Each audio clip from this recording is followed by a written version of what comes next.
Hi friends, എല്ലാവർക്കും rise of the പോഡ്കാസ്റ്റിലേക്ക് സ്വാഗതം. ഞാൻ സംസാരിക്കാൻ പോകുന്നത് കേരളത്തെക്കുറിച്ചാണ്.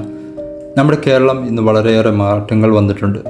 കാരണം മനുഷ്യൻ്റെ ചിന്താഗതിയിലും അതുപോലെ അവൻ്റെ ബുദ്ധി വൈഭവത്തിലും വളരെ മാറ്റങ്ങൾ സംഭവിച്ചിട്ടുണ്ട്. പണ്ട് നമ്മൾ നോർത്ത് ഇന്ത്യയെക്കുറിച്ച് സംസാരിക്കുമ്പോൾ ആ ഒരു രീതി തന്നെ ഇന്ന് കേരളത്തിൽ സംഭവിച്ചുകൊണ്ടിരിക്കുന്നു. എന്തുകൊണ്ടെന്നാണെന്നറിയില്ല. അവിടെ കുറ്റം പറഞ്ഞ് പണ്ട് നമ്മൾ സംസാരിച്ചതിൻ്റെ കർമ്മഫലമാണോ ഇപ്പോൾ അനുഭവിക്കുന്നതെന്ന് നമുക്ക് തോന്നിപ്പോകും.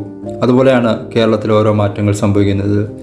റിലീജിയൻ ബേസ് ആയിക്കോട്ടെ, അല്ലെങ്കിൽ ഒരു മനുഷ്യൻ്റെ ഒരു ചിന്താഗതി. ഇപ്പോൾ നിസ്സാര കാര്യങ്ങൾക്ക് പലരും കൊല്ലുന്ന ഒരു അവസ്ഥയിലോട്ട് തന്നെ ഒരു മാറ്റം ഇന്ന് കേരളത്തിൽ സംഭവിച്ചിട്ടുണ്ട്. എന്തുകൊണ്ടാണ് ഇങ്ങനെ സംഭവിക്കുന്നത്? എന്തുകൊണ്ടാണ് മനുഷ്യൻ ഇന്നും മൃഗങ്ങളെക്കാൾ അധപതിച്ച് പോയിരിക്കുന്നത്? അതിന് കാരണം നമ്മുടെ സമൂഹം തന്നെയാണ്.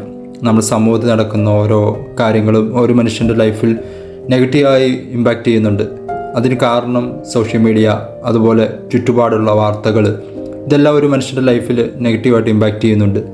അതുകൊണ്ട് നമ്മൾ ചുറ്റുപാടിലും ഒരു കാര്യങ്ങൾ സംഭവിക്കുന്നത് പുറമേ നമ്മൾ ചിന്തിക്കുമ്പോൾ വളരെ ഒരു വൈകാരിക തലത്തിലോട്ടാണ് നമ്മുടെ കേരളം പോയിക്കൊണ്ടിരിക്കുന്നത്.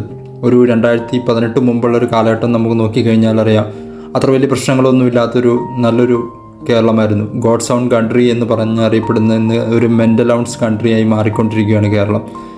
ഇതിനെ ഇനി എങ്ങനെ മാറ്റാൻ പറ്റും? എന്തുകൊണ്ടാണ്? നമ്മൾ സമൂഹം തന്നെ തീരുമാനിക്കണം. ഇതിനെതിരെ പോരാടണം.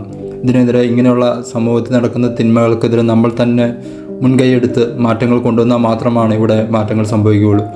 അല്ലാതെ ചിലപ്പോൾ പലപ്പോഴും നിയമങ്ങൾ നോക്കുകുത്തിയായിട്ട് പോയിക്കൊണ്ടിരിക്കുകയാണ്. അപ്പോൾ നമ്മൾ പോലെയുള്ളവർ ഇതിനെതിരെ പ്രതികരിക്കണം. നമ്മളൊക്കെ കഴിയുന്ന രീതിയിൽ ഇതിനെതിരെ പ്രതികരിച്ച് നമ്മൾ മുൻപോട്ട് വന്നാൽ മാത്രമാണ് ഈ ഒരു അവസ്ഥയ്ക്ക് ഒരു മാറ്റം ഉണ്ടാവുകയുള്ളൂ. എല്ലാവരും ഒരു നല്ലൊരു കേരളം സ്വപ്നം കാണാൻ തുടങ്ങിയിട്ട് കുറേ വർഷങ്ങളായി. ഓരോ വർഷം കഴിയുമ്പോൾ മാറുമെന്ന് നമ്മൾ ചിന്തിച്ചുകൊണ്ടിരിക്കുന്നു. എന്നാൽ ഓരോ വർഷം കഴിയുമ്പോഴും വീണ്ടും രൂക്ഷമായി മോശം അവസ്ഥയിലോട്ട് കേരളം പോയിക്കൊണ്ടിരിക്കുകയാണ്. അതിനുള്ള കാരണം ചുറ്റുപാടെന്നുള്ള നെഗറ്റീവ് ഒരു ഇൻഫ്ലുവൻസ് തന്നെയാണ്. നെഗറ്റീവ് കാര്യങ്ങളാണ് കൂടുതലും കേൾക്കുന്നത്. അപ്പോൾ ആ ഒരവസ്ഥ മാറണം. അപ്പോൾ നമ്മൾ യാഥാർത്ഥ്യം തിരിച്ചറിയുക. കാരണം നമ്മൾ ഇന്നത്തെ സമൂഹത്തിൽ നടക്കുന്ന ഓരോ കാര്യങ്ങൾക്കും ഇമ്പാക്റ്റ് ചെയ്യുന്നത് സമൂഹത്തിലെ പല കാര്യങ്ങളുമായിരിക്കും, പല ന്യൂസുകളുമായിരിക്കും, പല സിനിമകൾ ഇൻഫ്ലുവൻസ് ചെയ്യുന്നുണ്ട്.